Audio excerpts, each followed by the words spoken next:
नमस्कार दोस्तों, स्वागत है आपका हमारे YouTube channel Uttarakhand exam point में। जैसे कि आपको पता है कि हमने अपने इस यूट्यूब चैनल में जीएस से क्लास शुरू की है, जो आगामी उत्तराखंड के आपके सभी एग्ज़ामों के लिए महत्वपूर्ण ये सीरीज होने वाली है। इससे पहले हम इसके बहुत सारे पार्ट आपको दे चुके हैं, तो उसी सिलसिले में हम आगे कुछ और क्वेश्चनों को इस पार्ट में डिस्कस करेंगे, जो आपके लिए मोस्ट इंपॉर्टेंट रहने वाले हैं। क्योंकि यहाँ पे जो हम क्वेश्चनों को लेते हैं वो यूके ट्रिपल एससी के जो पैटर्न है उसी के रिलेटेड हम यहाँ पे क्वेश्चनों को लेते हैं। हमने अभी तक 7 से 8 वीडियोस दी हुई हैं। इससे इन्हीं 7 से 8 वीडियो में 8 क्वेश्चन परसों आर ओ और ARO का जो पेपर हुआ था वहाँ पे डायरेक्ट पूछे थे। तो हमारा जो यहाँ पे तरीका रहता है वो यूके ट्रिपल एससी के पैटर्न पे रहता है। तो उसी के सिलसिले में आज हम फिर से क्वेश्चनों को करेंगे, लगभग 15 क्वेश्चनों को।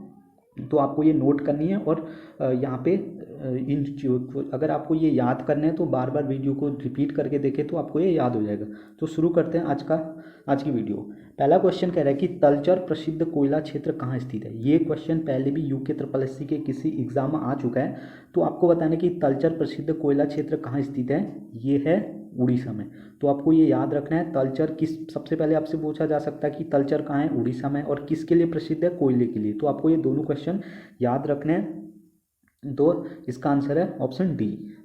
आगे देखते हैं, अगला क्वेश्चन है। अगला क्वेश्चन कह रहा है कि तुलबुल परियोजना किस नदी पर है। तो आपको बताना है कि बात से रिलेटेड है कि तुलबुल परियोजना किस नदी पे है, ब्यास, रावी, झेलम या सतलज। तो इसका आंसर है झेलम। और झेलम नदी पे ये तुलबुल परियोजना बनी है। और झेलम नदी पे एक जो श्रीनगर है, श्रीनगर शहर भी झेलम नदी पे बसा हुआ है। तो आपको झेलम नदी के किनारे श्रीनगर बसा हुआ है। और यहाँ पे अब और देखते हैं, उसके बाद यहाँ पे जो रावी है, रावी, यहाँ पे रावी नदी पे एक बांध है, रंजीत सागर बांध है।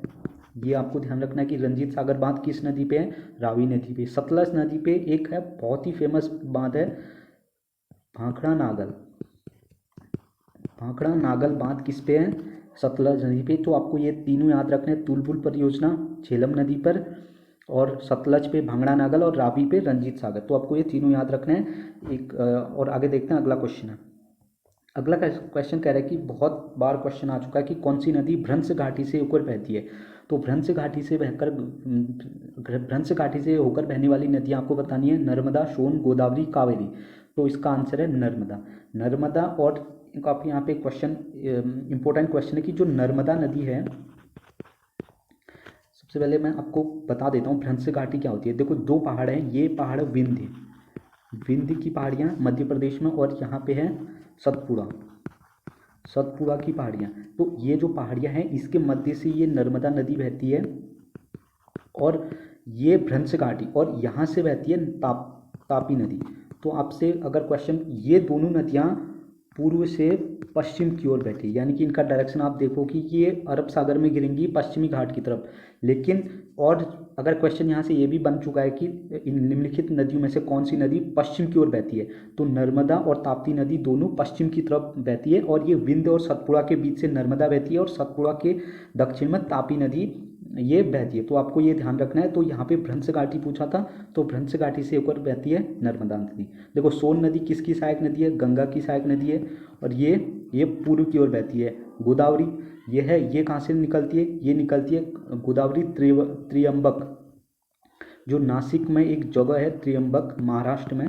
तो वहाँ से निकलती है, नासिक से। और दक्षिण भारत की सबसे लंबी नदी है गोदावरी, आपको ये भी ध्यान रखना है। कावेरी कहाँ से निकलती है, ये निकलती है ब्रह्मगिरी की पहाड़ियाँ, जो कहाँ है, कर्नाटका में। तो ब्रह्मगिरी की पहाड़ियों से निकलती है कावेरी नदी।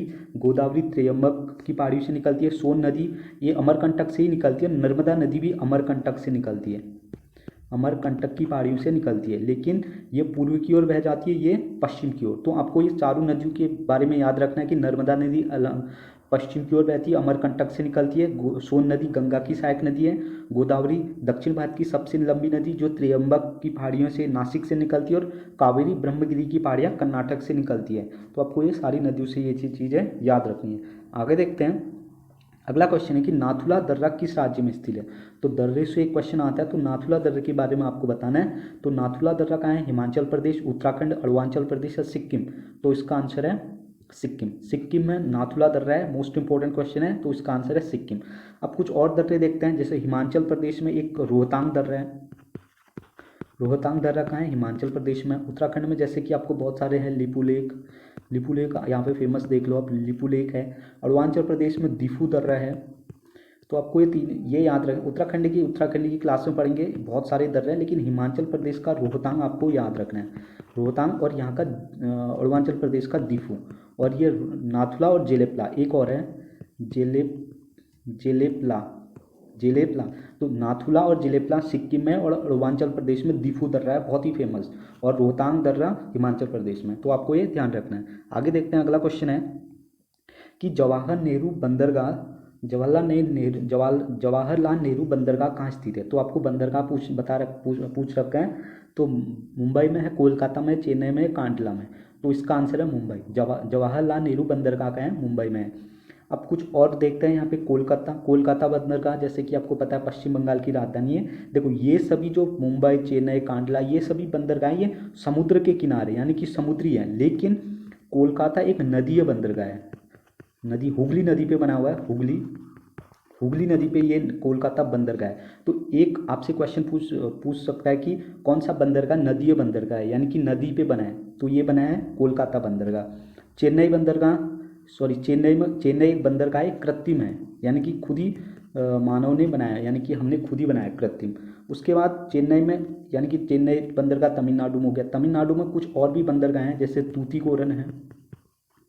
तूतीकोरन और एन्नौर, ये सभी बंदरगाह कहाँ हैं? तमिलनाडु में। तो तमिलनाडु में। कांडला बंदरगाह कहाँ है? गुजरात में, और ये एक ज्वारीय बंदरगाह है, ज्वारीय बंदरगाह। तो आपको इन बंदरगाहों से ये सभी याद रखने हैं कि कोलकाता बंदरगाह नदीय बंदरगाह है, चेन्नई बंदरगाह एक कृत्रिम बंदरगाह है, और कांडला एक ज्वारीय बंदरगाह है, और आपको ये बंदरगाह कहाँ स्थित है? ये गुजरात में। तो आपको ये सारे बंदरगाहों से रिलेटेड कुछ इंपॉर्टेंट फैक्ट याद रखने हैं। आगे बढ़ते हैं, अगला क्वेश्चन है। अगला क्वेश्चन कह रहा है कि मुंबई स्टॉक एक्सचेंज की स्थापना कब हुई? तो मुंबई स्टॉक एक्सचेंज की स्थापना कब हुई, आपसे ये पूछा है। तो ये हुई थी 1875 में। तो 1875 में मुंबई स्टॉक एक्सचेंज की स्थापना हुई थी। तो इसका आंसर है 1875।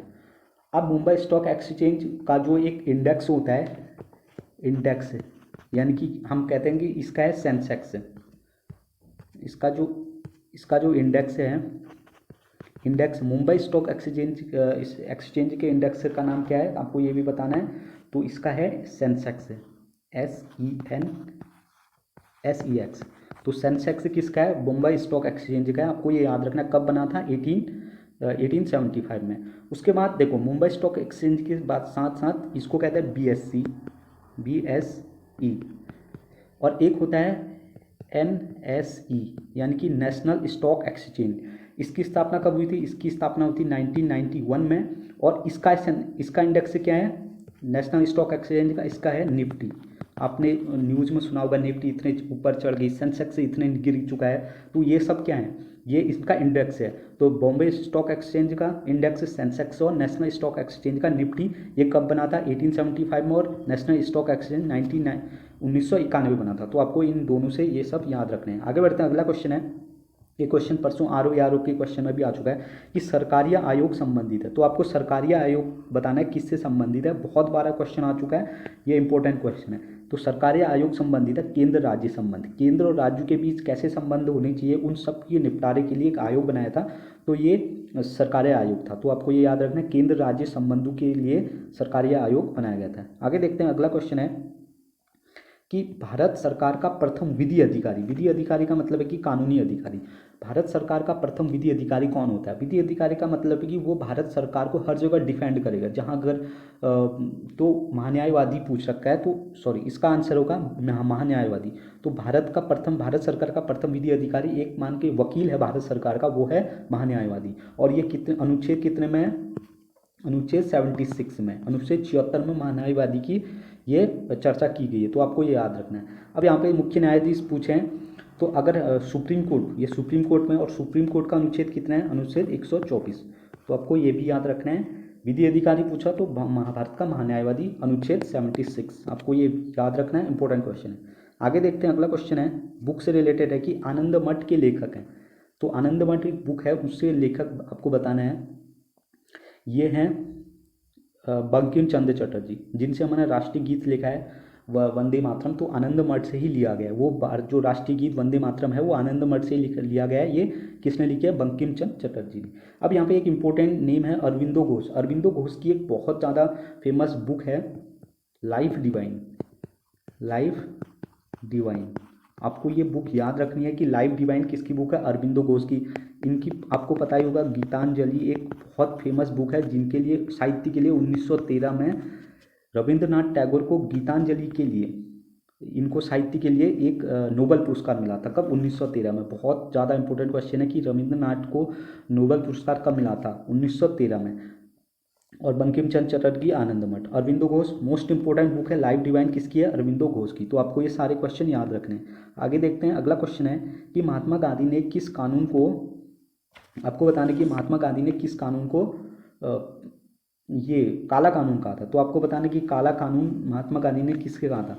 तो ये कहा था रॉलेट एक्ट को। कब आया था? यह आया था 1919 में। और इसी रॉलेट एक्ट के विरोध में जब अमृतसर में जलियांवाला बाग हत्याकांड हुआ था, 13 अप्रैल को हुआ था, बैसाखी के दिन 13 अप्रैल 1919 को जलियांवाला बाग हत्याकांड हुआ था। रॉलेट एक्ट के विरोध में ही ये थे उस समय।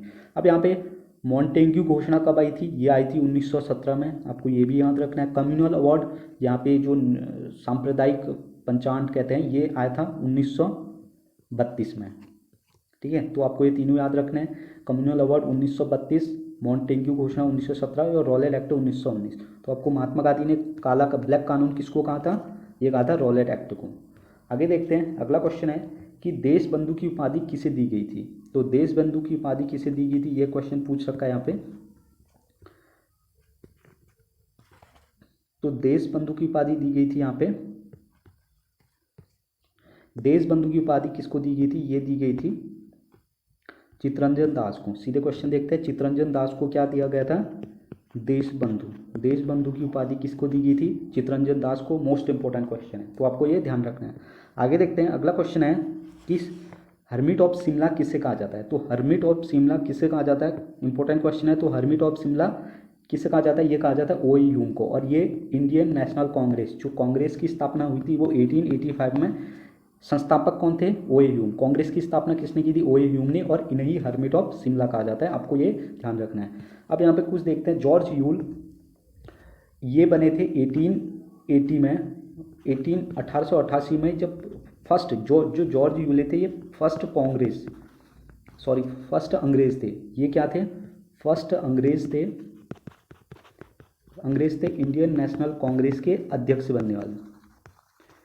तो आपको पूछा जा सकता है कि पहले अंग्रेज कौन थे कांग्रेस के अध्यक्ष बनने वाले? ये जॉर्ज यूल थे। उसके बाद एक और अंग्रेज बने थे, ये विलियम वेडरबर्बी बने थे, लेकिन मोस्ट इंपॉर्टेंट जॉर्ज यूल है, पहले अंग्रेज थे जिन्हें कांग्रेस का अध्यक्ष बनाया गया। अब यहाँ पे देखते हैं, एनी बेसेंट 1917 में, ये फर्स्ट लेडी थी, यानी कि पहली लेडी थी कांग्रेस की, क्या बनने वाली? इंडियन नेशनल कांग्रेस की अध्यक्ष बनने वाली पहली महिला कौन थी? Annie Besant. और पहले अंग्रेज कौन थे? वो जॉर्ज यूल। तो आपको ये दोनों याद रखने हैं। और ओ ए ह्यूम कांग्रेस के संस्थापक। तो इसका आंसर हो गया hermit of Shimla, O A Hume को कहा जाता है। आगे देखते हैं, अगला क्वेश्चन है कि स्वामी विवेकानंद ने अपना ये जो भाषण दिया था, स्वामी विवेकानंद ने भाषण कहाँ पे दिया था? यानी कि जो उनका हिस्टोरिकल स्पीच था स्वामी विवेकानंद का, तो वो आपको बताना कि किस शहर में दिया था? लंदन, पेरिस, बर्लिन या शिकागो? तो ये है शिकागो। यूएसए का एक शहर है शिकागो, वहाँ पे धर्म सम्मेलन हुआ था, तो वहाँ पे इन्होंने, विवेकानंद ने भाषण दिया था। कब दिया था? 1893 में। तो आपको ये डेट याद रखनी कि शिकागो शहर में 1893 में स्वामी विवेकानंद जी ने अपना एक भाषण दिया था। बहुत ही इंपॉर्टेंट क्वेश्चन है। आगे देखते हैं, हिस्ट्री से क्वेश्चन, और बहुत बार क्वेश्चन आते हैं कि पांड्य साम्राज्य की राजधानी कहाँ थी? तो आपको बताने कि पांड्य साम्राज्य की राजधानी कहाँ थी? कांची, मदुरै, कावेरीपट्टनम या तिरुचि? तो इसका आंसर है पांड्य की थी मदुरै। मदुरै बहुत इंपॉर्टेंट क्वेश्चन है कि पांड्य साम्राज्य की राजधानी थी मदुरै। अब यहाँ पे कांची आता है, तो यानी कि कांचीपुरम किसकी राजधानी थी? ये थी पल्लव। क्वेश्चन आ चुका है कि पल्लव साम्राज्य की राजधानी कहाँ थी? ये कांचीपुरम थी। और मदुरै की, पंड्यास की साम्राज्य कहाँ थी? मदुरै थी। तो आपको ये दोनों याद रखने हैं। क्वेश्चन यहाँ से पिछली बार पल्लवों की राजधानी पूछी थी, इस बार पांड्य की राजधानी पूछ सकता है, तो कहाँ थी? मदुरै। आगे देखते हैं, अगला क्वेश्चन है विश्व व्यापार संगठन की स्थापना कब हुई थी? तो WTO वर्ल्ड ट्रेड ऑर्गेनाइजेशन की स्थापना कब हुई थी? ये हुई थी 1 जनवरी 1995 में। तो आपको बताना है कि ये है 1995 में विश्व व्यापार संगठन की स्थापना हुई थी। और इसका हेडक्वार्टर कहाँ है, यानी कि इसका मुख्यालय जेनेवा में। और इसमें अभी कितने देश हैं? 164 देश टोटल है। और अभी मोस्ट इम्पोर्टेंट, इसके अभी अध्यक्ष कौन है? इसके हैं नागोजी, ये आप लिख लें कहीं पे, ओकोंजा इवेला नाइजीरिया की है। और बहुत ज़्यादा इंपॉर्टेंट क्वेश्चन है कि WTO की अभी अध्यक्ष कौन है? नागोजी ओंकाजा इवेला। तो आपको ये क्वेश्चन याद रखने हैं। और इसकी स्थापना हुई थी 1995 में। आगे देखते हैं, अगला क्वेश्चन है और आज की लास्ट क्वेश्चन है आज का, कि दास कैपिटल किसकी बुक थी? तो दास कैपिटल किसकी? तो एडम स्मिथ, ये क्वेश्चन भी आर ओ आ चुका है। तो ये बुक थी कार्ल मार्क्स की। तो कार्ल मार्क्स ने लिखी है दास कैपिटल। अगर अब कार्ल मार्क्स के बाद एडम स्मिथ की भी एक बहुत ही फेमस बुक है, ये है वेल्थ ऑफ नेशन बुक किसकी है? कार्ल मार्क्स की। और यहाँ पे एक और बुक है एडोल्फ हिटलर की, इसने लिखी थी मेन कैंप किसकी बुक है? हिटलर की। तो आपको ये चारों याद रखनी है कि एडम स्मिथ की wealth of nation, Karl Marx की दास कैपिटल और एडोल्फ हिटलर की मेन कैंप। सो इस वीडियो में इतना ही। हमने आज 15 क्वेश्चन करे और इनके हर एक ऑप्शन को अच्छे से डिस्कस किया। तो ऐसे ही सीरीज, जो इंपॉर्टेंट क्वेश्चन की सीरीज हम आपके बीच लाते रहेंगे, जिससे आपकी एग्ज़ाम तक बहुत अच्छी तैयारी हो जाएगी। सो वीडियो हमारे साथ बने रहिए। अगर आपको वीडियो पसंद आई तो लाइक कीजिए और चैनल को सब्सक्राइब कीजिए। सो इस वीडियो में इतना ही। Thanks for watching, take care.